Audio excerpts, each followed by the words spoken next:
చింతపల్లి జీసీసీలో జరిగిన అవకతవకలపై prime nine వరుస కథనాలు ప్రసారం చేసింది. ప్రైమ్ నైన్ కథనాలకు స్పందించిన అధికారులు జీసీసీ డీఎంను శ్రీశైలం బదిలీ చేశారు. అంతేకాకుండా విజిలెన్స్ ఎంక్వైరీకి ఆదేశించారు. జీసీసీలో జరుగుతున్న అవకతవకలను ప్రైమ్ నైన్ వెలుగులోకి తీసుకొచ్చింది.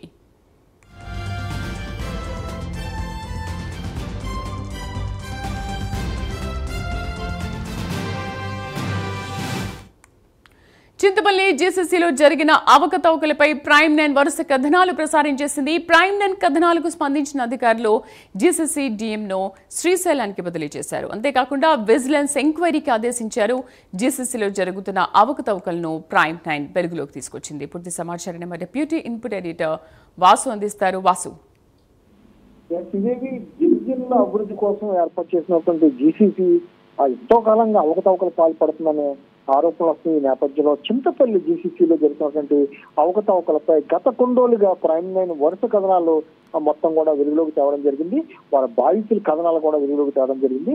ఈ నేపథ్యంలో అక్కడ ఉన్నటువంటి డిఎం వెంకటేష్ను శ్రీశైలం బదిలీ చేస్తూ ఆదేశాలు జారీ చేసినట్టు కూడా ఉన్నతాధికార వర్గాల ద్వారా తెలుస్తుంది. జీసీసీలో అనేక అవకతవకలు పాల్పడినటువంటి డిఎం వ్యవహారాన్ని ప్రైమ్ నైన్ వెలుగులోకి తేవడం జరిగింది. బాధితులందరూ కూడా ప్రైమ్ నైన్ ఆశ్రయించడం జరిగింది. గత కొన్ని రోజులుగా కూడా ఎక్కడెక్కడ ఏ విధంగా చింతపల్లి డివిజన్లో జరిగిందని కూడా మొత్తం కూడా ప్రైమ్ నైన్ మొత్తం వెలుగులోకి తేవడం జరిగింది. దీంతో ఉన్నతాధికారులు స్పందించారు, ప్రభుత్వం స్పందించింది.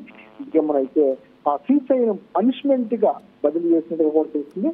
మొత్తం అంతేకాకుండా ఇంతవరకు ఇక్కడ ఈయన చేసినటువంటి అవకతవకలపై మొత్తం ఆరోపణలపై కూడా డీఎంను బదిలీ చేయడం కాకుండా విజిలెన్స్ ఎంక్వైరీ కూడా ఆదేశాలు జారీ చేసినట్టు చూసింది. ప్రధానంగా ఈ ఒక్కసారి గత కొన్ని రోజులుగా కూడా వస్తున్నటువంటి ఆరోపణలు చూసుకుంటే ఇక్కడ ఉన్నటువంటి రేషన్ డిపోలు అర్హులకి ఇవ్వకుండా అనర్హులకి ఇవ్వడం, అనేక మంది ముడుపులు చేతులు మారి ఈయన మొత్తం కూడా పైరింగ్ చేసి కొంతమందికి ఆయనకు అనుకూలమైన వాళ్ళకి ఇచ్చుకోవడం జరుగుతుంది.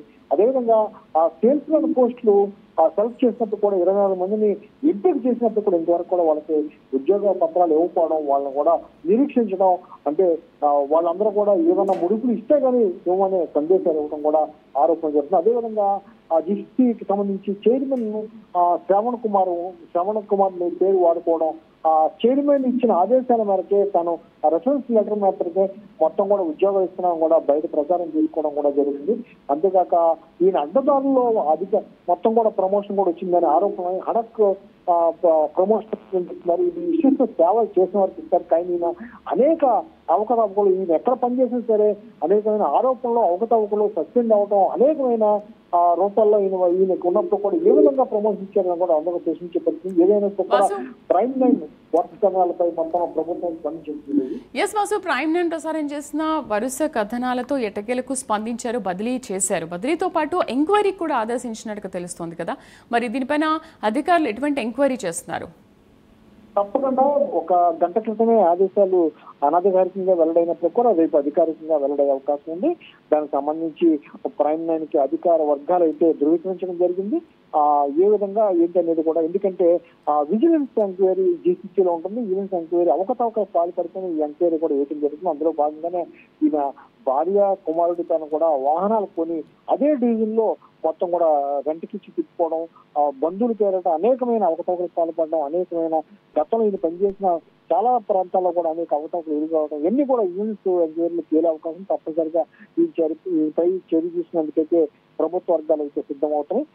అనేక మంది బాధితులు ఇంకా రేపటి నుంచి అయితే బయటకు వచ్చే అవకాశం ఇప్పటికే ప్రైమ్ నైన్ మొత్తం కూడా ప్రైమ్ నైన్ ప్రతినిధి సంప్రదించి తాము కూడా బాధితులమని, తమను కూడా ఇబ్బంది పెట్టారని అనేక విధాలుగా కూడా బయటకు వచ్చే పరిస్థితి ఉంటుంది. ఏదైనా కూడా మొత్తం కూడా ఏజెన్సీ గిరిజన ప్రాంతాల్లో ఉన్నటువంటి గిరిజనులకు సేవలు అందించాల్సిన ఈ అధికారులు ఈ విధంగా అవకతవకలు పాల్పడి మొత్తం భారీ ఎత్తున వెనకేసుకున్న పట్లయితే గిరిజన సంఘాలు కూడా ఆగ్రహత్య చేసే పరిస్థితి కనిపిస్తుంది.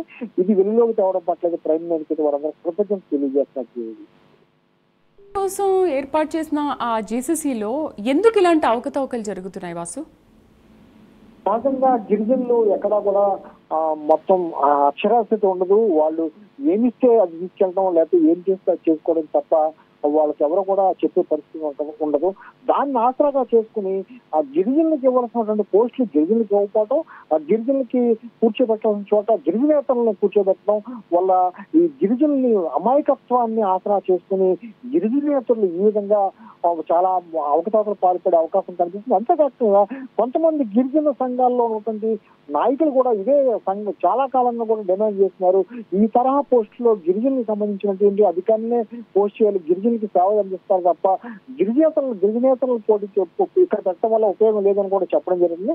కానీ కొన్ని రాజకీయ పైరువీలు కారణంగా ఈ తరహా పోస్టులు రావడం, ఈ తరహా అవకతవకలు పాల్పడటం, ఆ ఉన్నతాధికారులు అయితే లేదా రాజకీయ నాయకుల పేర్లు చెప్పుకుని కూడా పబ్బం గడుపుకోవడం, ఈ విధంగా గిరిజనులకి మొత్తం జీసీసీలో అయితేనే లేదా ఐటీడీలో అయితేనే గిరిజనకు సంబంధించి గిరిజన అభివృద్ధి కోసం కేంద్ర రాష్ట్ర ప్రభుత్వాలు వేలాది కోట్లు మొత్తం కూడా కేటాయించని చెప్పి కూడా ఎక్కడ చేసిన దొంగలు అనే విధంగా వాళ్ళు ఇప్పుడు కూడా డోలీ కష్టాలతో ఇబ్బంది పడుతున్నారు. ఇటువంటి అవకతవకలు, ఇటువంటి అవినీతికి పాల్పడిన నాయకులు మొత్తం వీళ్ళందరూ రాజకీయ నాయకులు అయితేనే లేకపోతే అధికారులు అయితేనే వీళ్ళందరూ ఉండబట్టి ఈ విధంగా జరుగుతుందనే ఆరోపణలు అయితే వస్తున్నాయి.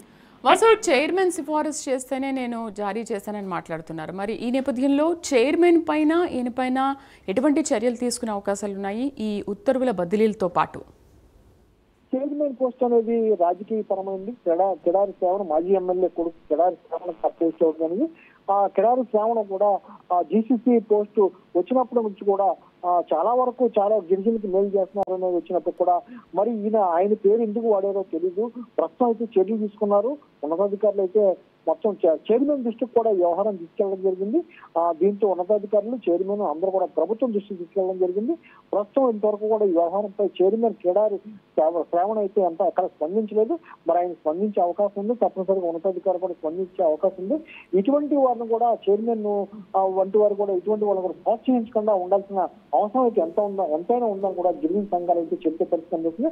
మరి కనీసం రేపటి నుంచి అయినా సరే ఈ తరహా అధికారులను ఈ విధంగా మోసం చేసి గిరిజనులు అమాయకమైన గిరిజనుల్ని మొత్తం పొట్టగొట్టే ఇటువంటి అధికారులు అయితే మొత్తం బదిలీ చేయడం కాకుండా వాళ్ళపై చర్య తీసుకోవాలి. ఈవెంట్స్ లో ఎంక్వైరీ అనంతరం కూడా అవకతవకలు బయటపడడం ఖాయమని కూడా వాళ్ళందరూ కూడా చెప్పే పరిస్థితి కనిపిస్తుంది. మరి అటువంటి అధికారులపై చర్యలు తీసుకోవాలని వీళ్ళందరూ కూడా డిమాండ్ చేస్తున్నారు.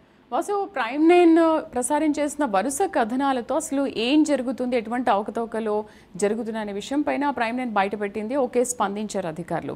మరి ప్రభుత్వ అధికారులు కానీ ప్రభుత్వం దృష్టికి వెళ్ళింది అంటున్నారు. ఎటువంటి చర్యలు తీసుకోవచ్చు ఇక మీదట? నాట్ ఓన్లీ అక్కడ, ఇంకెక్కడ కూడా ఇలాంటి చింతపల్లిలోనే కాకుండా ఇంకెక్కడ కూడా ఇలాంటివి జరగకుండా ప్రభుత్వం ఎలాంటి చర్యలు తీసుకుంటుంది? అధికారులు ఏమంటున్నారు? చాలా సంవత్సరాల నుంచి కూడా గిరిజన ప్రాంతాల్లో ఈ తరహా సమస్యలు వెల్లువెత్తుతున్నాయి. కానీ అడప మీడియాలో వచ్చిన కథనాలకి లేకపోతే మీడియాలో వచ్చినటువంటి కథనాలకు స్పందించడం తప్ప శాశ్వతమైన పరిష్కారం ఎక్కడా దొరకట్లేదు. గిరిజనులకి ప్రభుత్వాలు కోట్లాది రూపాయలు వాళ్ళ అభివృద్ధి కోసం కేటాయిస్తున్నప్పుడు కూడా పక్కదార పడుతుంది. దాదాపు ఒక 10,000లో కనీసం 10% కూడా గిరిజనులకి అందమైన పరిస్థితి వస్తుందని కూడా గతంలో కూడా అనేక మార్లు అనేక సంఘాలు కూడా ఆరోపణ చేసే పరిస్థితి కనిపిస్తుంది. ఈ నేపథ్యంలో మరి అధికారులు అయితే శాశ్వతంగా ఇటువంటి జరగకుండా తీసుకోవాల్సిన చర్యలు ఇది ఇవాళే కాదు, చాలా సంవత్సరాల నుంచి కూడా చాలా మంది అధికారులు కూడా గిరిజన నేతల అధికారులు కూడా ఈ విధంగా పాల్పడటం, వాళ్ళ స్వార్థం కోసం వాళ్ళ కోసం కూడా సంపాదించుకోవడం కోసం గిరిజనులు పొట్టకొట్టడం జరుగుతుంది. గిరిజనులు లోన్లు పేరట కానీ లేక అనేక రూపాల్లో ఈ విధంగా మోసపోయే పరిస్థితి కనిపిస్తుంది. ఇప్పటికైనా ప్రభుత్వం మొత్తం కూడా కఠినంగా చర్యలు తీసుకుంటే కానీ విజిలెన్స్ ఎంక్వైరీలో తప్పనిసరిగా ఆయన చేసినటువంటి అవకతవకలు బయటపడే అవకాశం ఉంది. ఒక్క వెంకటేశే కాదు, జీసీసీ అవ్వచ్చు లేదా ఐటీడీ అవ్వచ్చు, గిరిజనకు సంబంధించినటువంటి అనేక సంఘాల్లో కూడా అనేక ప్రభుత్వ కార్యాలయాల్లో కూడా ఈ విధంగా ఎంతో మంది అధికారులు అటువంటి వారు గిరిజనులకు అన్యాయం చేస్తున్నారు, గిరిజనులు పొట్టగొడుతున్నారని ఆరోపణలు వస్తున్నాయి. ఈ తరహా చర్యలు అయితే తీసుకోవాలి, ప్రభుత్వం అయితే తక్షణం స్పందించాలని వాళ్ళందరూ కూడా డిమాండ్ చేసే పరిస్థితి కనిపిస్తుంది. తప్పనిసరిగా రేపు పొద్దున్న అయితే దీనికి సంబంధించి సమగ్రమైన ఒక ప్రకటన కూడా వెలువడే అవకాశం ఉంది. Right Vasu, thank you for the updates.